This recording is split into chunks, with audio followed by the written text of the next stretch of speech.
nice to have support, have people visit, bring food, send cards. It made me feel like I had a lot of people looking out for me.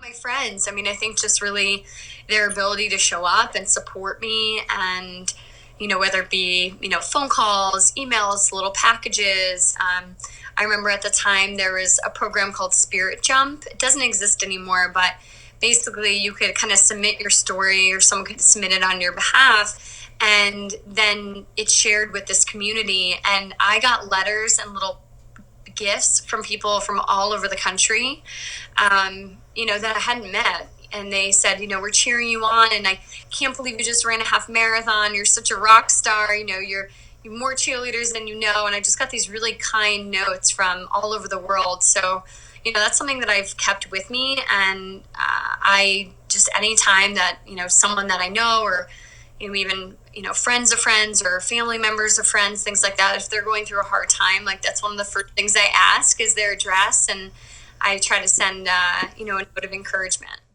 Little things here and there help. Like people with, like my aunts would send me gift certificates for groceries, which was wonderful, because when you're spending so much money on other avenues of your health, you can kind of neglect things that are important, like your diet. Blankets are always essential for the hospital because it's freezing in there, and they only give you like the little like terry cloth one, and it just doesn't do it justice. So definitely bring blankets with you.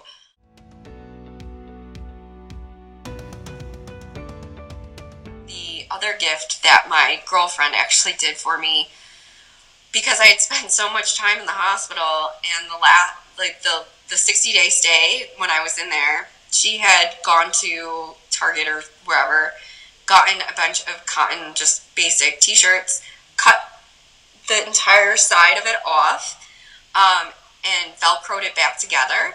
So then that way I didn't have to ask the nurses to wrap around my, take off my IV to shower. I could just take the shirt off with the Velcro, go wrap my arm and shower.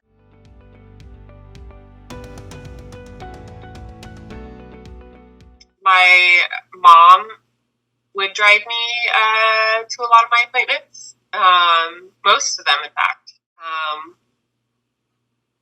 Little things like that, even so much as like my mom coming and cleaning the house so that we don't have to get a house cleaner, and we can save money that way, because there's just no way I was going to be able to do it.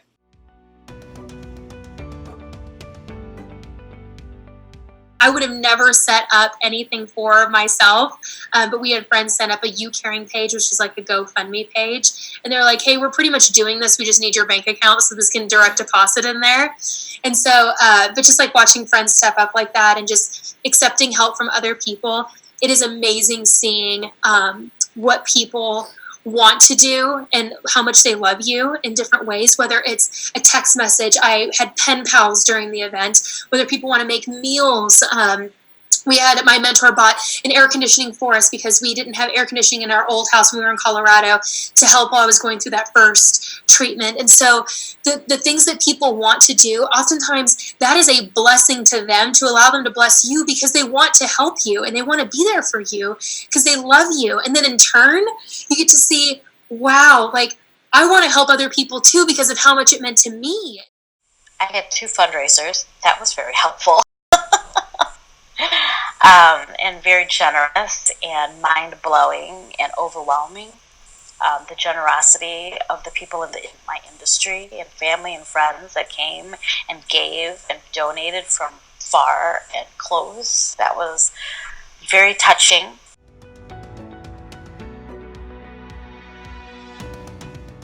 So my sister was incredible, and she organized a blood drive for me. So I mentioned that I needed blood transfusion, so blood cells and also platelets, which are in that category. So she motivated folks to come to Memorial Sloan Kettering, their blood donor room, and donate blood for me. So even if it wasn't necessarily used directly for me, it was used for other patients in the hospital. and because they only have a certain shelf life, but it never went to waste. It was always going to someone who needed it.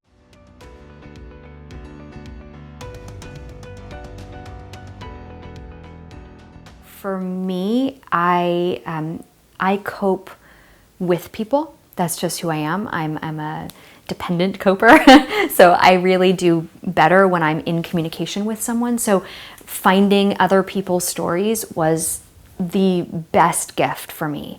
And I could take what I want and leave the rest of it. Like, I didn't have to take it all.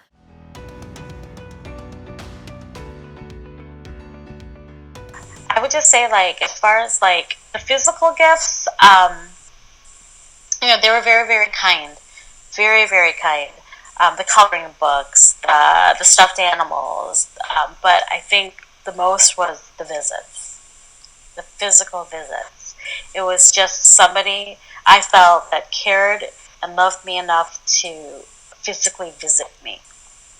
That really meant a lot. I mean, of course, the calls, the texts, and all that was great too. But the people that actually, like, one friend in particular, he would come and he would say, "All I want to do is hold your hand and kiss your head."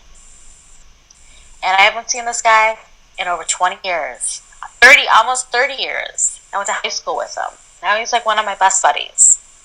And he just held my hand through his plastic glove. I think that was probably, like, the physical gifts. Okay, the generosity and thought was very, very kind. But I think, though, that anybody that, honestly, it's just like people that just reached out to me. It meant so much to me, because you never know how you've affected somebody's life until you're in this situation.